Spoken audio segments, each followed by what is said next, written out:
सगळ्यांनी आपल्या हृदयाचं कान करून ऐका. या जगाच्या पाठीवर निस्वार्थ जगणारी माणसं फक्त तीनच आहे. आपले सद्गुरू, आपले गुरु, जे सद शिष्यासाठी निस्वार्थ जीवन जगतात, त्याचं कल्याण झालं पाहिजे याचा विचार तो गुरु करतो. दुसरे, माझ्या सीमेवर लढणारा जवान, माझ्या गावाच्या संरक्षणासाठी माझ्या छातीवर कधी गोळी आली तरी काय हरकत नाही, मी आनंदाने झेलेल, परंतु माझा जग आणि माझा भारत सुखी झोपला पाहिजे, सुखाने झोपला पाहिजे. तो सीमेवर लढणारा जवान. आणि तिसरे म्हणजे आपली आई आणि वडील. आयुष्यामध्ये आई वडील हे जीवन जगत असताना संत सांगतात, लेकुराची हिता, लेकुराची हित, माये माऊलीचे चित्त, ऐसी कळवळ्याची जाती. पहिले तुम्हाला आई सांगेल, नंतर तुम्हाला बाप सांगतो. पण ऐका, आज आईच्या स्मरणार्थ कीर्तने म्हणून पहिले मी तुम्हाला बाप सांगतो, नंतर आई सांगतो. आज आईच्या स्मरणार्थ कीर्तने, आज आईच्या स्मरणार्थ आपल्याला हा आईच्या प्रेमाचा उजाळा देणं गरजेचं आहे महाराज. त्याशिवाय कीर्तन सार्थकी लागणार नाही. या जगाच्या पाठीवर आई आणि बाप हे दोनच पात्र असे की जे लेकरासाठी आजही निस्वार्थ जगतात महाराज. महाराज, तुम्हाला आईचं प्रेम या जगाच्या पाठीवर जर पाहायचं असेल ना, तर तुम्ही फक्त 1 किलोचा गोळा तुम्ही तुमच्या पोटाला बांधा आणि तुम्ही महाराज महिनाभर फिरा. मग तुम्हाला कळेल की आईने 3 किलोचं हे ओझ 9 महिने 9 दिवस पोटात कसं वाढवलं असेल. 9 महिने 9 दिवस ही आई या लेकराला पोटात वाढवते. आपल्या खाण्यावर नियम घालते, आपल्या पिण्यावर नियम घालते.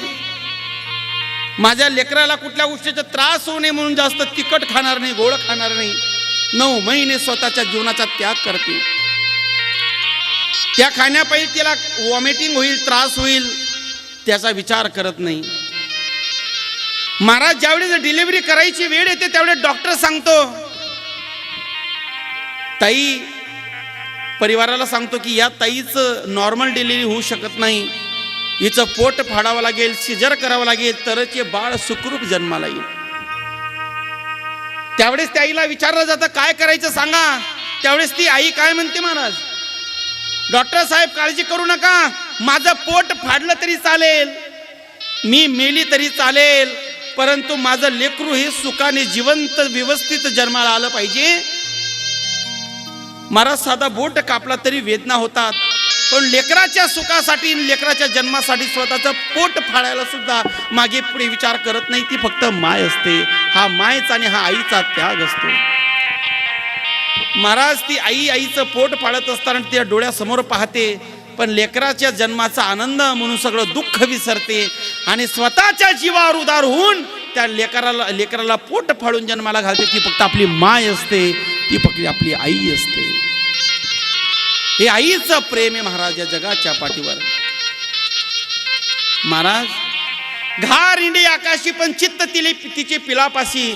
आकाशात हिंडणारी घार जरी आकाशात हिंडत राहिली तरी चित्त तिच्या पिलापाशी असतं. माझी पिलं कशी असतील, काय असतील, साध्या घारीला सुद्धा लेकराचं प्रेम कळतं महाराज. घार हिंडे आकाशी चित्त तिचे पिलापाशी.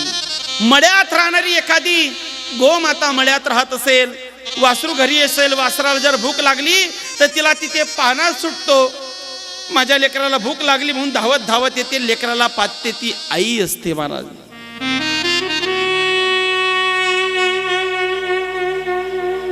या जगाच्या पाठीवर आईचं प्रेम एवढं ग्रेट, एवढं मोठं आहे ना महाराज. मुलगा साधा आजारी पडला तरी देखील आई स्वतःचं जेवण सोडते. जोपर्यंत लेकरू महाराज अन्नाचा घास पोटात उतरवत नाही तोपर्यंत महाराज ही स्वतः जेवण करत नाही, ती आई असते. आई कशी असते महाराज? मुलगा जर परदेशात शिकायला गेला तर जोपर्यंत महाराज त्या ठिकाणी महिनाभर त्याचे सेटल होत नाही तोपर्यंत तिचं मन लागत नाही. महिनाभर महाराज त्या ठिकाणी आपला अन्नाचा त्याग करून टाकते. माझं बाळ कसं जेवत असेल, कसं खात असेल, जिचं महिनाभर मन लागत नाही ना, ती माय असते, ती आई असते. म्हणून तुम्हाला गोष्ट सांगू, या जगाच्या पाठीवर किती पैसा खर्च केला तुम्हाला सगळ्या वस्तू मिळतील, पण एक दुर्लभ गोष्ट आहे ती म्हणजे आईचं प्रेम. किती पैसा खर्च केला तरी मिळू शकत नाही महाराज. आई सी कौन सी चीज है जो इस दुनिया में नहीं मिलती. अरे ऐसी कौन सी चीज है जो इस दुनिया में नहीं मिलती. अरे मिलता है सब कुछ लेकिन माँ का प्यार नहीं मिलता. माँ का प्यार नहीं मिलता. माँ का प्यार नहीं. खुद की पसंद से जो मिलती है उसे पत्नी कहते हैं. खुद की पसंद से जो मिलती है उसे पत्नी कहते हैं. और भाग्य से जो मिलता है उसे माँ की दुआ कहते हैं. उसे माँ की दुआ कहते हैं. ही आईची दुआ आयुष्यात कधी घेतल्याशिवाय राहू नका. आज ही माय दुआ देत असेल, ज्या लेकरांना मी पवित्र संस्कार दिले त्याची जाणीव ठेवली, आणि आज माझ्या स्मरणार्थ हा एवढा मोठा ज्ञानदानाचा कार्यक्रम या लेकरांनी ठेवला. आईची दुआ घेतल्याशिवाय राहू नका.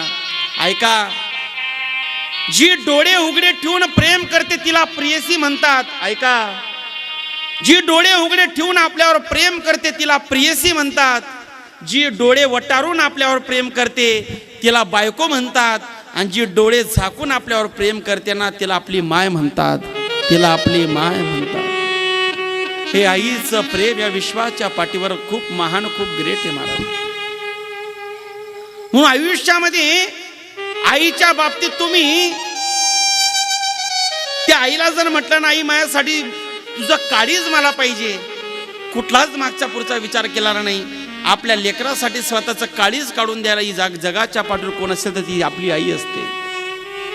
अरे एखादी दीपकातली वात जळत राहते, एखाद्या दीपकातली वात जळत राहते, जळता जळता त्या वातीचं अस्तित्व कमी कमी होत जातं.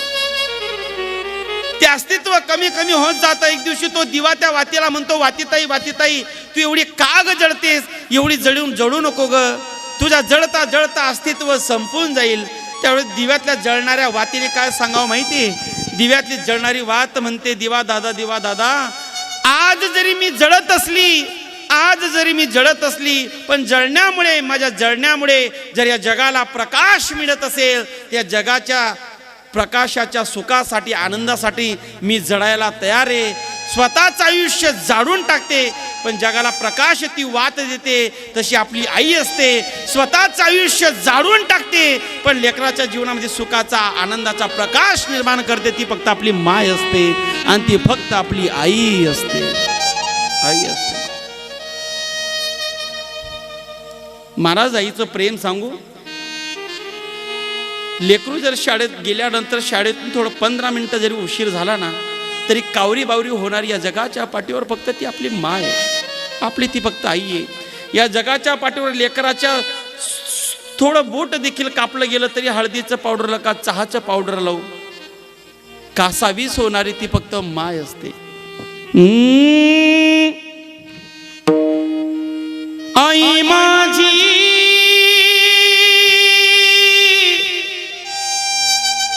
माईचा सागर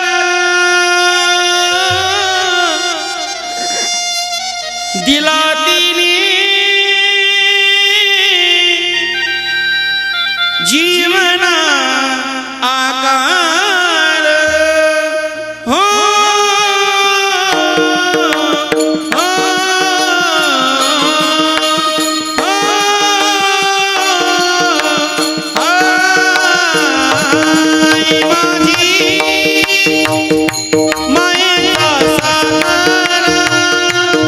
दिला तिने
मिळेल मोठभर घास घडी घडी तिला उपवास जीवनाच्या वाटेवरती किती असतो त्यांचा आधार आई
आई वडील माझे तोला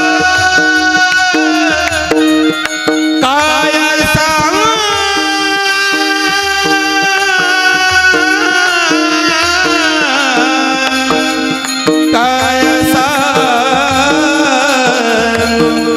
काय सांगू त्यांचे उपकार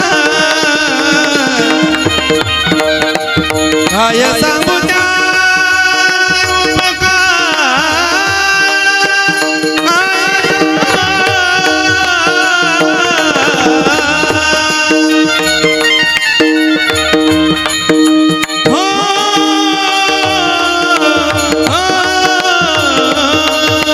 आई तुझ्या मानी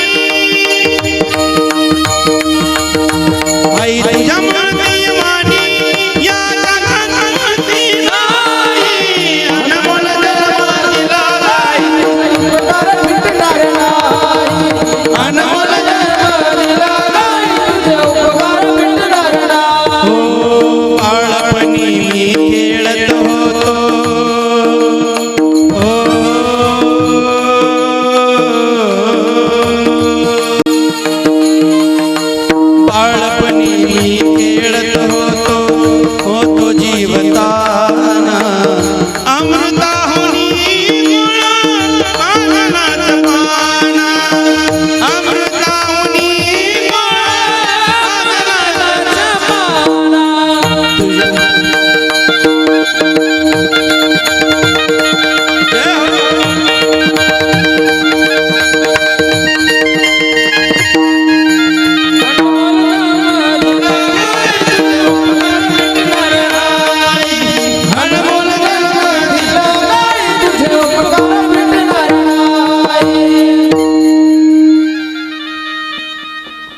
तुझ्या या उपकाराची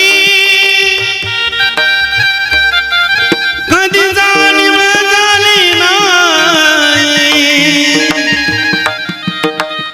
अनमोल जन्म दिला गाई तुझे उपकार फिटणार नाही किंवा आई माझी मायेचा सागर दिला तिने जीवनाला नभीची चांदणी चंद्राची कोर शीतल तुझी छाया मला हवी जीवनभर महाराज ही कोमल असणारी छाया ही शीतल असणारी छाया आज या लेकरांच्या जीवनामध्ये मिळणार नाही कितीही महाराज जीवनामध्ये प्रयत्न केला तरी जी प्रेमाने जी अतिशय आनंदाने कौतुकाने थाप मारणारी आई आज या तिघही मुलांना भेटणार नाही आज महाराज चांगला जरी विचार केला आमच्या सुभाष काका कानाने थोडं कर्ण बधीर आहेत कानाने कमी ऐकू होतं पण आयुष्यामध्ये या दोघा मुलांपेक्षा जास्त विचार महाराज त्या ठिकाणी काकांच्या बद्दल केला. माझ्या मुलाचं कसं होईल, माझ्या मुलाचं कसं होईल, परंतु अगदी प्रेमाने जवळ घेऊन सगळ्या गोष्टी आयुष्यभर समजवत राहिली. आयुष्यभर कधी कोणी महाराज समजून सांगणार नाही, परंतु एकमेव अशी आई असते की मुलगा कितीही वयाचा झाला, किती मोठा झाला तरी प्रेमाने जवळ बसून सगळ्या गोष्टी महाराज समजून सांगते ती माय असते. आज बाजूला घेऊन महाराज त्या काकाला बाजूला घेऊन त्यांच्या मनातली भावना आज विचारा, ते सांगतील. आज आई गेल्यानंतर आज त्या मुलाला किती नको नकोसं जीवन वाटायला लागेल. सुभाष काकाला आल्यानंतर शब्द केला, विचारलं, मीही विचारला, माझ्या अण्णांनी विचारलं, वडिलांनी, काका बरं आहे ना? म्हणले, कसं काय? उत्तर महाराज काकाचं एकच की अण्णा म्हणे भटच अण्णा घे म्हणले, सर्वस्व गेला, आता काही राहिलं नाही म्हणले. आयुष्यामध्ये एक प्रेमाचा आधार देणारी माय होती, प्रेमाने समजून सांगणारी आई होती, ती निघून गेली. तिचा मोठा आधार माझ्या जीवनामध्ये होता. डोळ्यातून खडखड अश्रू बाहेर पडले महाराज. कारण की या जगाच्या पाठीवर आईच अशी असते. मुलगा कसाही असला तरी महाराज माझं बाळ आहे, माझं लेकरू आहे, म्हणून ती सर्वस्वानी त्या ठिकाणी महाराज समजून सांगते, प्रेमाने सांगते, प्रेमाने जवळ घेते.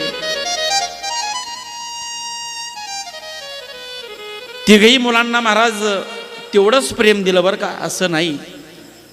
धुळ्याला राहणार तेवढाच वेळ त्या मुलालाही देणार, इथे राहणार तेवढाच वेळ दोघही मुलांना देणार. उत्तम पद्धतीने मार्गदर्शन शेवटच्या श्वासापर्यंत आमच्या आजीचं मार्गदर्शन तिघही मुलांना राहिलं महाराज. कधी आईचा शब्द सुद्धा या तिघही मुलांनी पाडला नाही, हे वैशिष्ट्य आहे महाराज. आईने जी गोष्ट सांगितलं असेल ती गोष्ट त्या ठिकाणी या तिघही भावंडांनी केली. एक भाऊ शिक्षक आहे म्हणून आपण सुशिक्षित आहोत, शिक्षक आहोत म्हणून आपण जास्त आईकडे लक्ष देऊ नये असं मनात कधी ठेवलं नाही.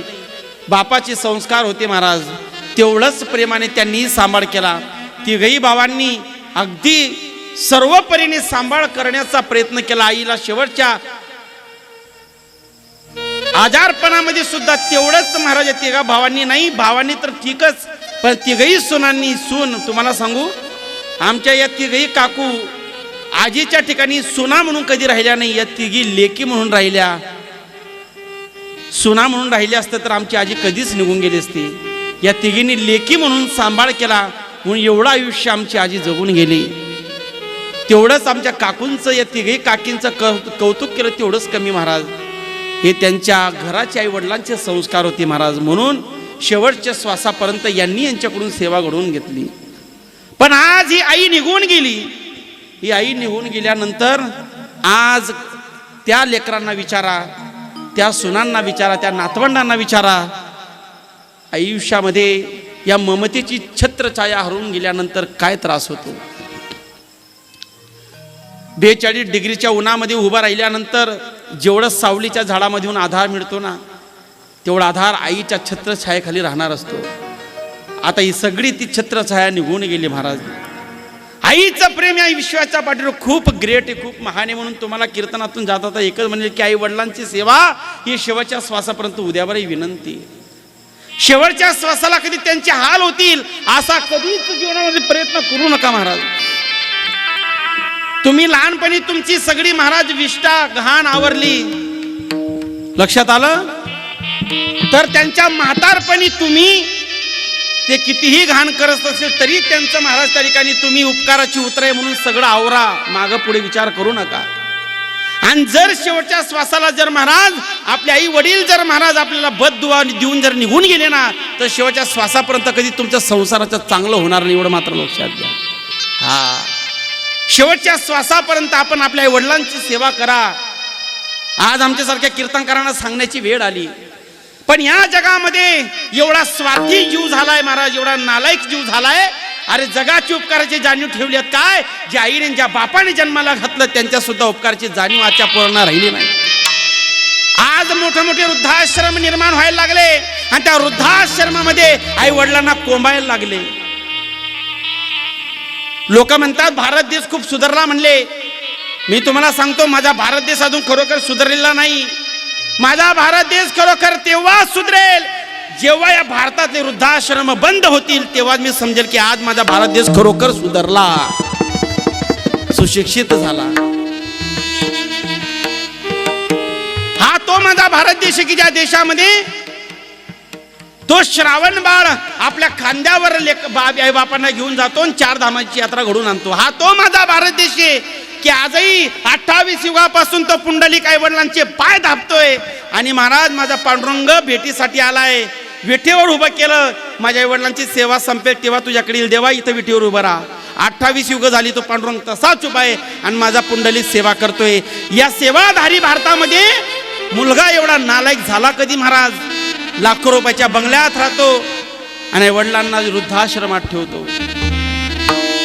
शहरामध्ये मात्र मोठा बंगला बांधतो, मातृपितृ छाया बंगल्यावर लिहितो. छाया मात्र बंगल्यात असते पण मातृपितृ गावच्या गोठ्यात असतात. हे दुर्दैव आहे महाराज. पण एक लक्षात ठेवा, ज्यांनी ज्यांनी म्हातारपणी आई वडिलांची सेवा न करता हाल केले ना, त्यांचं म्हातारपण सुद्धा महाराज त्यांच्या मुलांच्या माध्यमातून हाल अपेक्षा करण्यामध्ये जातील, एवढं मात्र लक्षात ठेवा. ही जाणीव राहिली नाही आई बापाची महाराज, म्हणून ही परिस्थिती घडायला लागली. आज आईचं कर्तृत्व मी तुम्हाला सांगितलं. बाप सुद्धा तेवढाच महान आहे आपल्या जीवनामध्ये. त्या बापाच्या कर्तृत्वाची जाणीव सुद्धा ठेवली पाहिजे. पण आज आम्हाला बाप कळत नाही. बाप म्हणजे शिव्या देणारा, बाप म्हणजे मारणारा, जोडणारा, बाप म्हणजे त्या ठिकाणी सतत आम्हाला मारझोड घडणारा. तसा नसतो बाप कधी. बाप कसा असतो माहिती तुम्हाला? आयुष्यामध्ये बाप अंतकरणातून प्रेम करतो पण बाह्य रूपाने संस्कार देण्यासाठी तुमच्यावर रागारागाने तुटून पडतो. मळकं घडवत असताना महाराज, मळकं जरी बाहेरून कुंभार थापटण्याने मारत असला पण आतून प्रेमाचा आधार देतो तो कुंभार असतो. तसा बाप सुद्धा बाहेरून मात्र मारतो, जोडतो पण आतून प्रेमाचा आधार देतो, एवढं मात्र लक्षात घ्या. बाप म्हणजे इमारतीचा पाया आहे. इमारत अख्ख्या जगाला दिसते, इमारत डौलाने उभी, सगळेजण इमारतीचं कौतुक करतात. पण ही इमारत ज्याच्या आधाराने उभी आहे ना, तो म्हणजे पाया असतो, तो या जगाला कधी दिसत. पाया जर कमजोर असला तर महाराज इमारत धसायला वेळ लागत नाही. तसं संसारात हा बाप रूपी पाया जर खचला ना तर तुमची संसाराची इमारत धसल्याशिवाय राहणार नाही. पण कधीच बाप रूपी पाया कधी या जगाला दिसलाच नाही महाराज. अरे बापाच्या प्रेमाची जाणीव तुम्हाला सांगून जाईल या कथेतून. बाप जीवनामध्ये कसा असतो, स्वतःच्या सुखांवर त्या ठिकाणी पडदा घालतो पण मुलांच्या मुलींच्या जीवनामध्ये सुख निर्माण करतो तो फक्त बाप असतो. स्वतः फाटलेली चप्पल घालेल पण माझ्या चिमणीला, माझ्या बाळाला, माझ्या मुलाला, कॉलेजला चांगले बूट आणि सँडल पाहिजे म्हणून तो चांगले बूट सँडल घेऊन देतो. स्वतः मात्र फाटलेली चप्पल घालतो, तो बाप असतो. स्वतः साध्या साबणाने सेविंग करेल पण मुलीला आणि मुलाला ब्युटी पार्लरला सेविंगला 500 रुपये देतो ना, तो बाप असतो. स्वतः फाटलेला बनियान घालेल पण मुलाला चांगले कपडे घेऊन देतो ना, तो बाप असतो. पण हे केलेलं कर्तृत्व कधी तो बाप तुम्हाला सांगत नाही महाराज. त्या बापाच्या कष्टाची जाणीव जर तुम्हाला समजून घ्यायची असेल ना तर रात्री झोपल्यानंतर त्याच्या बनियानांना पडलेली भोकं तुम्हाला सांगून जातील की या बापाचा त्याग तुमच्या जीवनामध्ये किती मोठा आहे. बाप नावाचं पात्र या जगाच्या पाठीवर एवढं ग्रेट आहे महाराज. पण आज आम्हाला बाप कधी कळला नाही. एखादा 6 पॅक्स बॉडी दाखवणारा एखादा हिरो आम्हाला आयडल वाटतो, आदर्श वाटतो. पण घाम गाळेपर्यंत कष्ट करणारा बाप आम्हाला आदर्श वाटत नाही. आताच्या समाजाची दुर्दैवी अवस्था आहे. अरे त्या हिरोने शरीर कमवलं तुमच्या आमच्या मनोरंजन करण्यासाठी, पण या बापाने शरीर गमावलं तुमच्या आमचं अस्तित्व घडवण्यासाठी, तुमच्या आमचं अस्तित्व घडवण्यासाठी. या स्टंप पासून तर त्या स्टंप पर्यंत 100 धावा करणारा विराट कोहली आम्हाला आदर्श वाटतो. ऐका, अरे या स्टंप पासून तर त्या स्टंप पर्यंत 100 धावा करणारा विराट कोहली आम्हाला आदर्श वाटतो. पण या बांधापासून तर त्या बांधापर्यंत आयुष्यभराच्या नांगराच्या धावा करणारा हा बाप कधी आम्हाला आदर्श वाटला नाही. ही आमच्या पोरांची, तरुणांची शोकांतिक आहे महाराज. एवढे मोठे कष्ट त्या बापाने केले, पण त्या बापाने कधी दाखवलं नाही, त्याचं दुर्दैव आहे. मुलगा पास झाला म्हणून सगळ्यांना आईचं प्रेम दिसतं, पण पेढे वाटणारा बाप कधी दिसत नाही. मुलगा नोकरी लागला म्हणून अख्ख्या गावात साखर वाटणारी आई दिसते, पण मुलगा नोकरी लागावा म्हणून 20-20, 25-25 लाखाच्या पैशांची बॅग भरून त्या संस्था चालकांचा नाक घासणारा तो बाप कधी या जगाला दिसत नाही महाराज. माझा मुलगा नोकरी लागावा म्हणून हा बाप आदर्श आहे. आदर्श बापाची कहाणी आदर्श आहे महाराज. हो, बाप स्वाभिमानी बाणा त्याचा कणखन कणा, त्याच्या घामाच्या थेंबाना लाजाळूची संवेदना, त्याची पहाडाची छाती त्याचे हृदय गुलाब, ज्याच्या घामाच्या थेंबाना हिऱ्या मोत्याचा रुबाब. बाप तलवार आणि ढाल, बाप पेटती मशाल,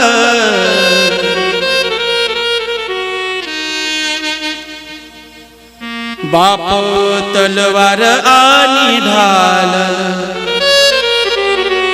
बाप पेटती मशाल.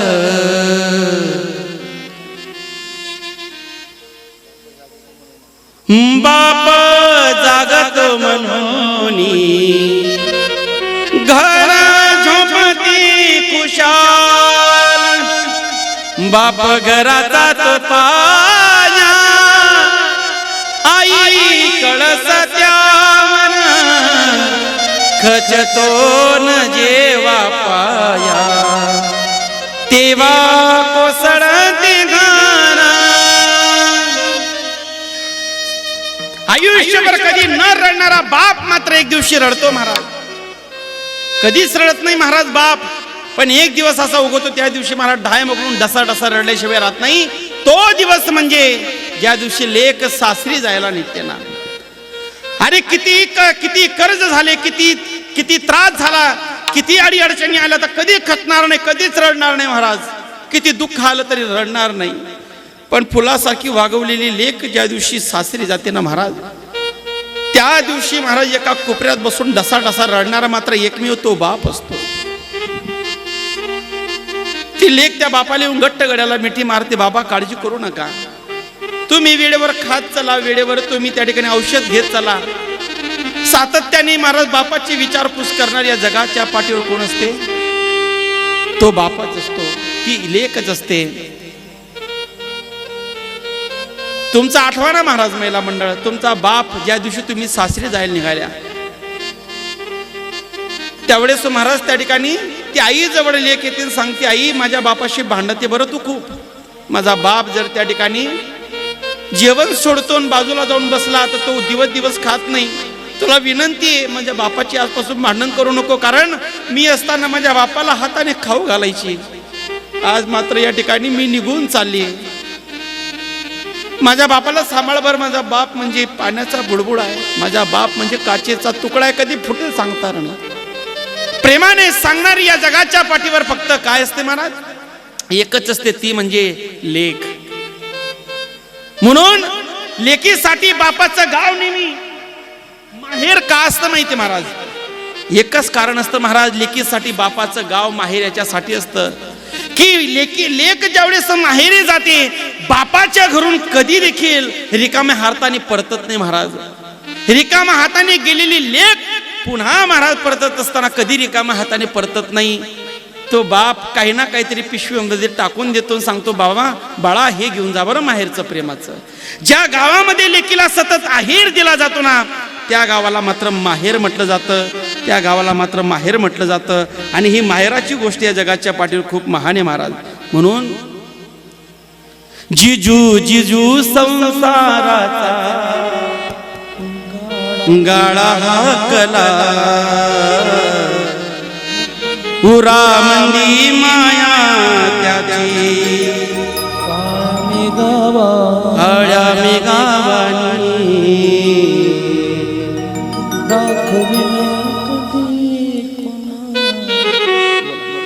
डोळ्यातलं पाणी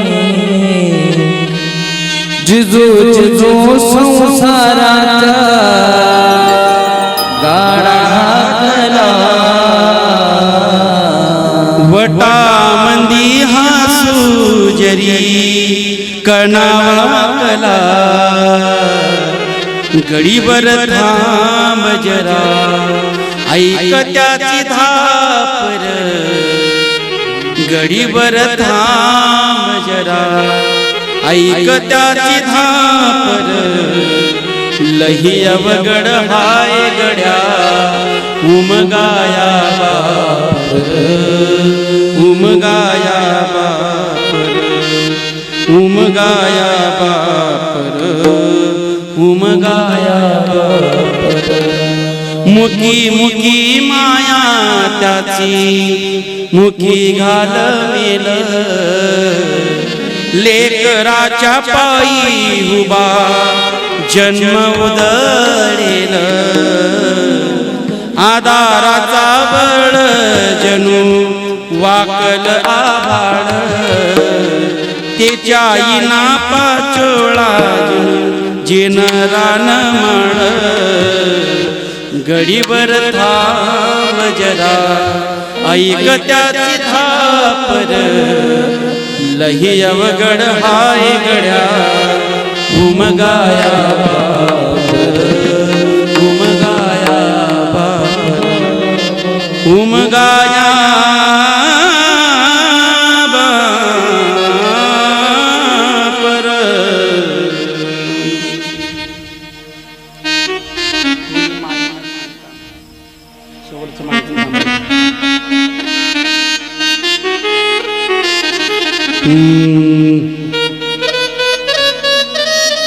माझ्या डोळ्यातली आसम कुणी मायेने पुसताना उरी हुंद का दाटतो या गोष्ट बापाची सांगताना उरी हुंद का दाटतो या गोष्ट बापाची सांगताना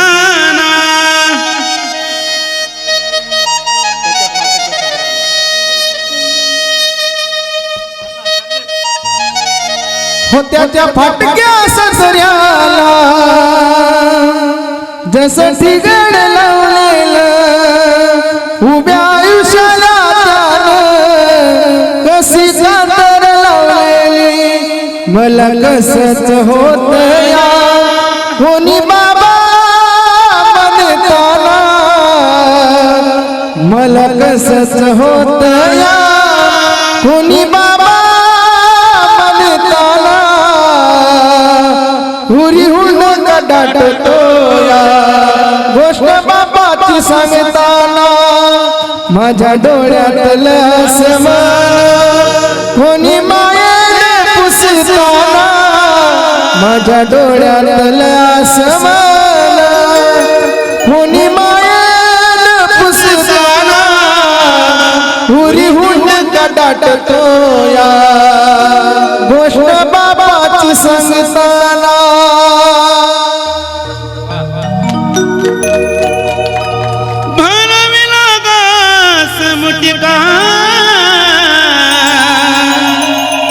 माझ्या येवल्या मुखात